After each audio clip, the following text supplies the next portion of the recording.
Hey, Dr. Karen Can here. Welcome to another edition of the Spiritual Medicine Digest. And it has been kind of an exciting week, I suppose, for many people. One of the major excitements is about, for lack of a better term, the convergence of our multiverse lives. Now, I don't know about you, but I had no idea that this was actually happening or going to happen as part of the Ascension. Now, I know I've heard about, becoming we are all one and all that kind of stuff and all that, I suppose, rhetoric, if you will, but I had no idea that we are all one actually meant that we were converging all our multiverse lives together for whatever reason. And I keep, asking Source all these questions about this. And what's really interesting is that we are supposed to be converging our multiverse lives with ourselves. Now, this is everybody, pretty much. And the way in which you do the conversions, though, does have a big deal of how you experience it.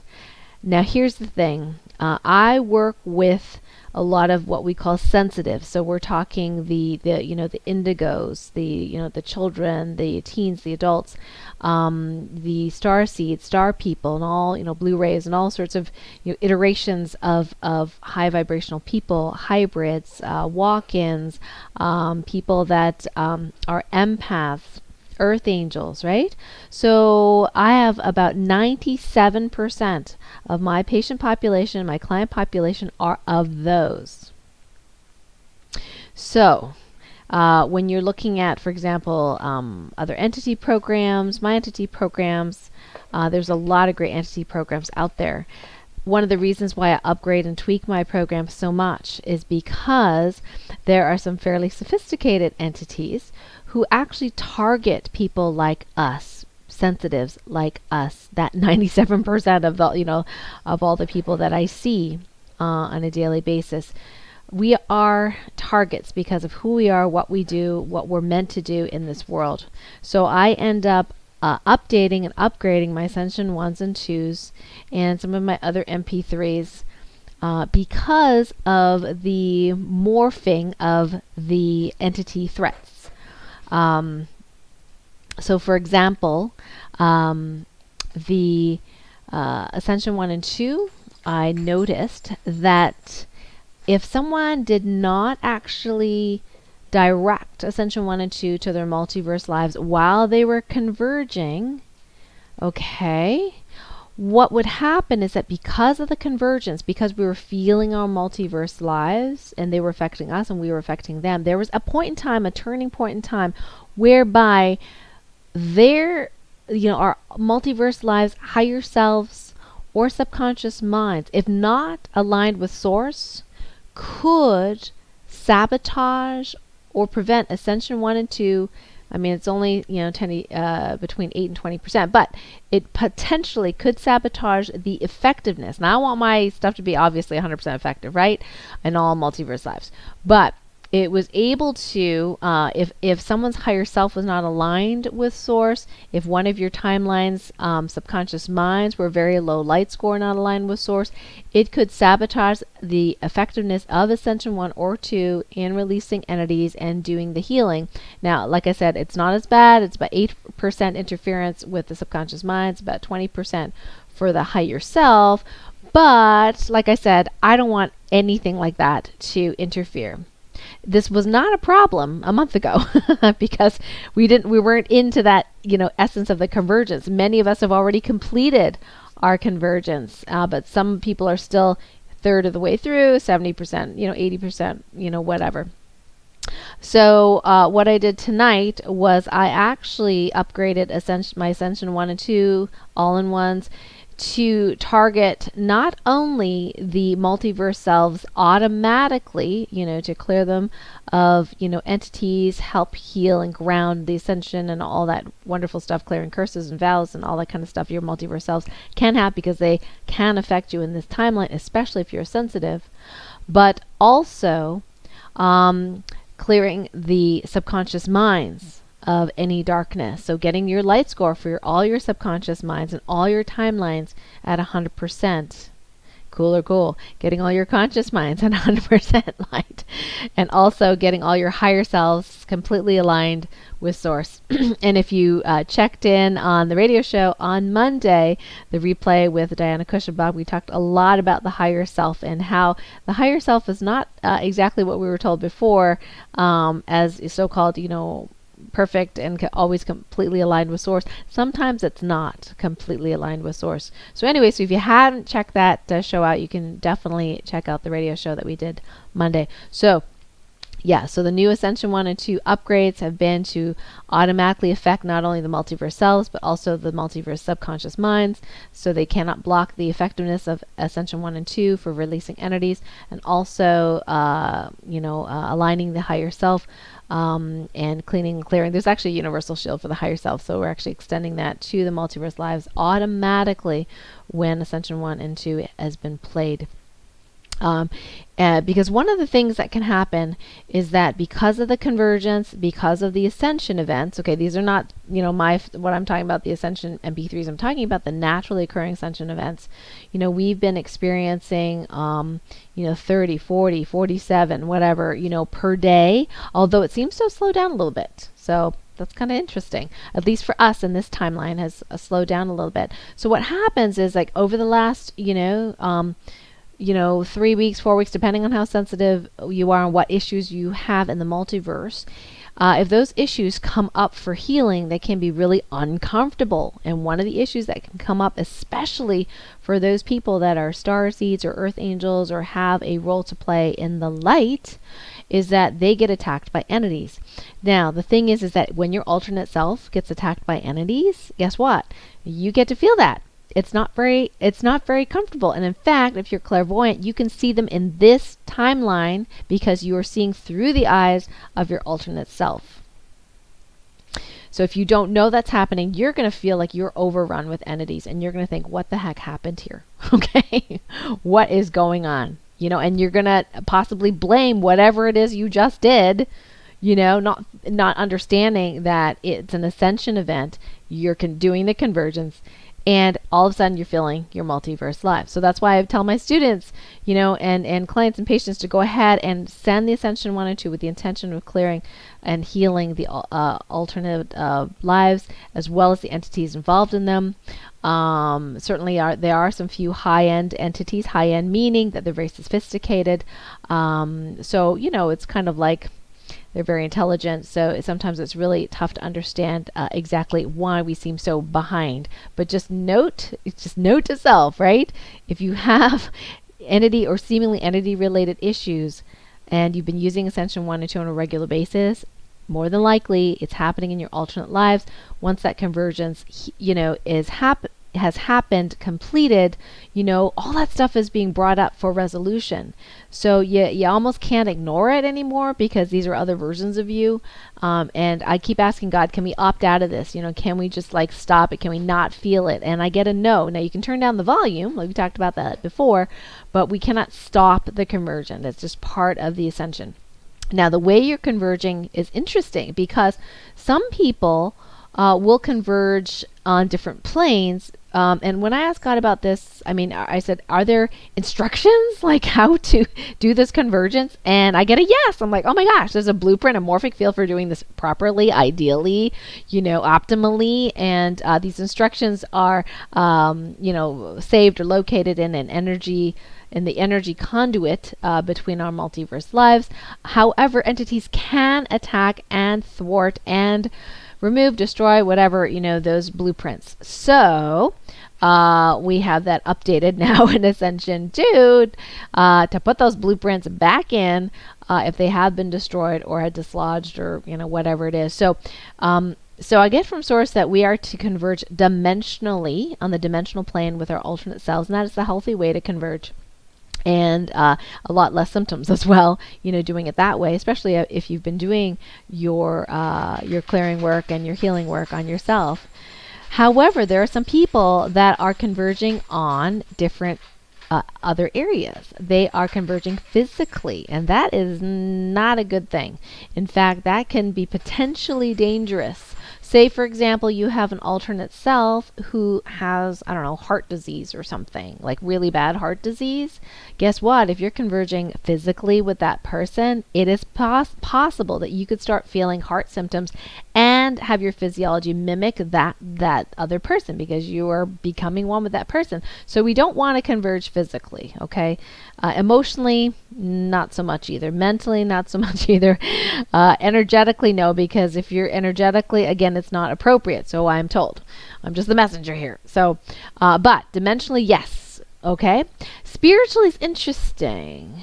Most people are not going to converge spiritually on the spiritual plane with all their multi-lives. Now, you would think, well, isn't that spiritual to begin with? So isn't it a moot point? Maybe, but I did have one person so far, anyway, who it was for her highest and greatest good to converge on the spiritual plane. She is actually a very high vibrational starseed, one of the most high vibrational ones I've ever seen or worked with.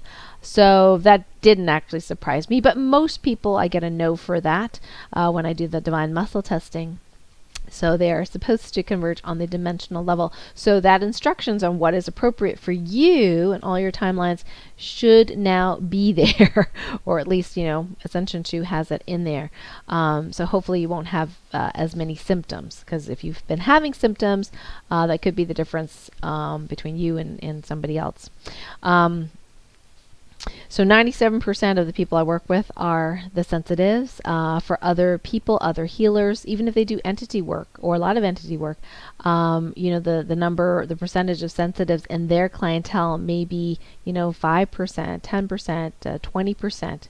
But I definitely get all the sensitives. So we do tend to be targets in either this life or alternate lives if we are, these high vibrational souls. So the other thing is check out the light score of your alternate self. So when you check your own light score, you can ask, what is my light score in this timeline? And at this point, especially if you've been using Ascension 1 and 2 on a regular basis, I find that a lot of my patients, their light scores are way up there, like in the high 90s now. And it's so cool. Like, it's so cool, when I do the session, especially if I hadn't done the session, and they've, been doing the program for many months, and I finally get to do a session with me, and then when they start out, they're already at 90-something%. It's like, wow. Because before, it'd be 60s, 70s, something like that, the average person. And then if you're a healer, you might be, high 70s, 80s. If you're very, very, very good healer and very aligned with source, you're high 80s. But now as people are, ascending, and if you're doing that work and you're integrating, you're doing that shadow work and clearing all the entities and all the negative, stuff that no longer serves you, then you can, come in at high light score like all the really, really amazing healers. So there, in the past, very few healers were in the high 90s, okay? And even fewer that were absolutely 100%.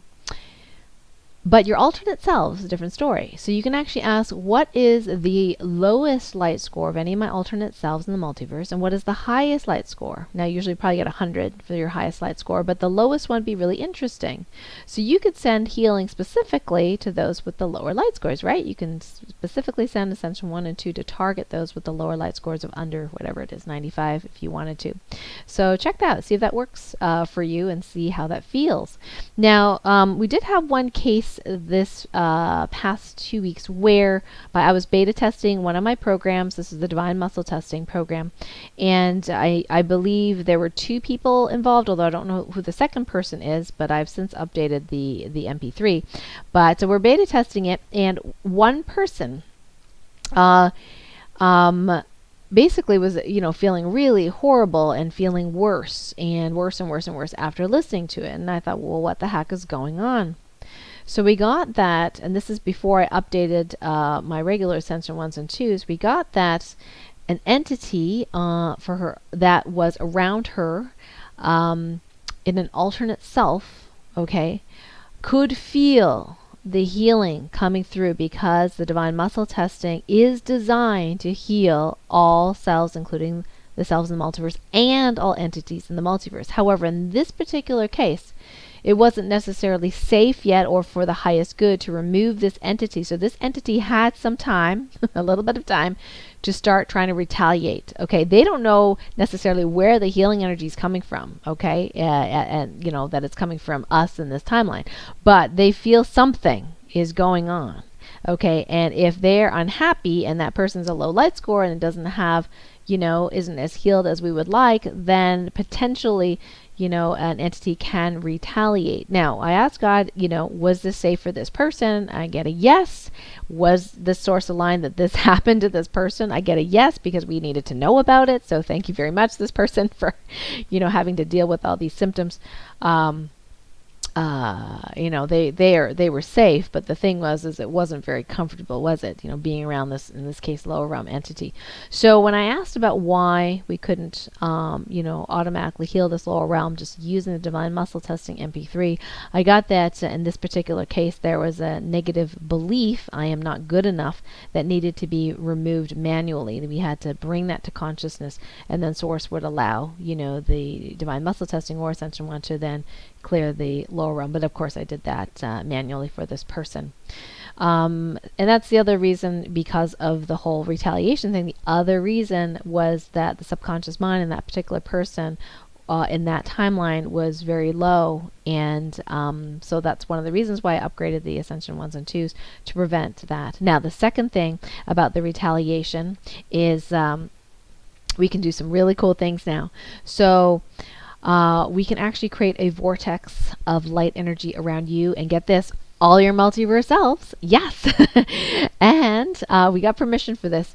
And so guess what? So this white vortex is all around you, and it's going to be at the outer edges of your energy field. Like I've asked for it to be 5 feet out. Okay, this is another upgrade to the Ascension 1, and 5 feet out from your energy field, a minimum. And for most people, that's like 80 feet. Okay.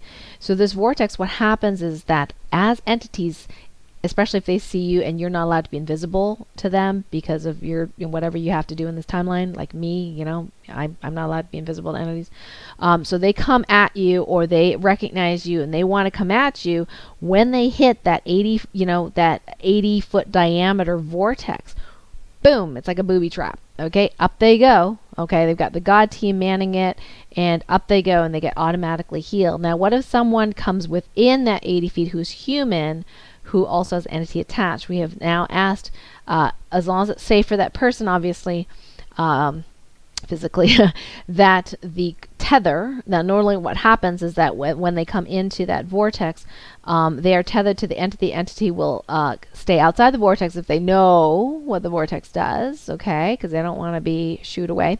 But we've asked for that tether to be dissolved as soon as that person walks through, you know, that vortex, so that that entity can either be released from them or go up and be cleaned and cleared and raise their vibration through this vortex. So yes, those instructions are now in Ascension 1 to create this vortex for you and every one of your versions of your multiverse selves. Hence, you cannot be retaliated against. Yay! Cool. Yeah, and you can of course, you know, do this for all your loved ones as well, and send that intention to them, and then of course that'll happen to all their multiverse selves. And again, only if it's source aligned, but I am getting, for the majority of people, you know, it's a go. We can do this, and it's wonderful and lovely. So go ahead and do that for yourself right now if you have not. You can just, if you know, do your Topocan healing command. You don't even have to do a command. Okay, all you need to do is envision it. So if you're part of my private Facebook group, my VIPs, I already gave you a picture, a wonderful picture from Mr. Google of what that might look like, so that you can imagine it in your mind and you create it. You create it from your imagination. That's how Topocan healing works. You create it from your imagination, and that's even more powerful than saying all this verbiage that I tend to say and tell you what I'm doing, so you know what I'm thinking. Okay, but the verbiage is there just to focus your mind. But if you can see it in your mind, that's how we do weather magic, right? If you can see it in your mind, you know, then you can create this vortex. So happy vortex creating, everyone. Okay, so let's see. The other question I had from somebody was, does doing energy work in this way, or Ascension 102, create negative portals or open portals to the multiverse? The answer is no. I've checked with source and various different questions. No, the Ascension 1s and 2s, of course, are highly protective against these sort of portals going up. And then when we tap into the multiverse, when we read you, okay, when we read you, this is not, in other words, if you have a negative portals opening up, that's because the multiverse, you are feeling your multiverse selves, not because we've opened a portal to negative entities. Now, okay, this is a completely different thing. So when we do the reading, and when we check in for your multiverse lives, we are not opening portals to the darkness. Okay, we're reading the energy there. And at the end of the session, we always close. Actually, during the session, we do that too. But always at the end of the session, we close all of those. It's just part of the verbiage, part of the intention, part of the grounding is we close all of those. So anyway, so that was a question from somebody. So thank you for asking that question. I thought we should address it today. And the last thing is, I know this is a super long one, but I want to share all this stuff with you. So next Monday on the radio show, Dr. Dennis Lobstein and I are going to be together again. And I thought it'd be really cool for us to discuss a little bit of the 5 elements, Chinese medicine, pain relief. Now, why did I want that? It's because, people are getting all sorts of aches and pains, especially with the whole multiverse thing, lives and feeling their multiverse autoimmunity, their multiverse hormonal imbalances, their multiverse, heart disease, whatever it is. But the joint pain has been one of the, common symptoms, temporary symptoms that people have been having. But what if you knew that a certain type of joint pain, for example, that gets worse with rain, is what we call damp pain or damp cold pain. So what if you knew if there were certain acupuncture points that would help with that specific pain, or if you have burning pain, for example, okay, or pain that gets worse with heat or better with heat or worse with cold, or better with cold, all these kinds of things. So these are like the 5 elements of pain relief. So we're actually going to be going through the Shu stream points, which I got to tell you, I don't even know what they are, and Dr. Dennis knows a lot more acupuncture points and the systems than I do. So he's going to be sharing that with you, and as usual, I will be taking notes during that, and you'll be able to call in, ask your specific questions on how to use the LifeWave products or phototherapy products to help any particular symptom that you might be feeling, including pain. Doesn't have to be pain, but including pain. And so we'll also be taking people's question on the chat as well. So join us on Monday at 3 p.m. Eastern for that show. And the last thing, again, I'm just going to remind you to put on your calendar May 2nd at 11 a.m. Eastern Daylight Time. I will be doing an interview with From Heartache to Joy, and Aram Syed and I will be together, and we're going to be talking about how to become a light warrior and advanced healing for all these sensitives, the indigos, the earth angels, the hybrids, the starseeds, the walk-ins, so on, the empaths. So these are my tribe. These are my peeps. This is my tribe. I love them. They're awesome, and lots of love to all of you. So please, please be there if you can. I'd love to have you live on the show. Lots of energy, lots of support. It's always wonderful, and I can't wait to unveil my new program to help those of you that are sensitives like me. Until next time, I love you all. Have a wonderful week. Stay grounded and keep playing your Ascension 1s and 2s.